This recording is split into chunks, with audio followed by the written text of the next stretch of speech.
তো গাইস আমরা চুল কেটে এবার বাড়ি যাচ্ছি। मौसम तो ऐसा लग रहा है दिल गार्डन गार्डन हो रहा है। A few moments later.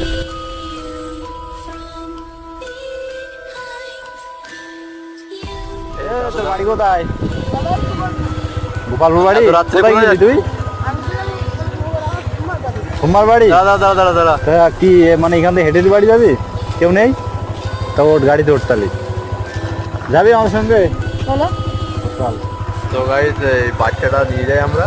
বাচ্চাটি বাড়ি যাচ্ছিল। কোথায় গেলি? এত রাত্রে? তো গাইস এখন বাজে রাত 11:30 বাজে। রাস্তা দেখো মানে লোকজন খুব কম, আর এই যে ফাঁকা রাস্তায় রাস্তা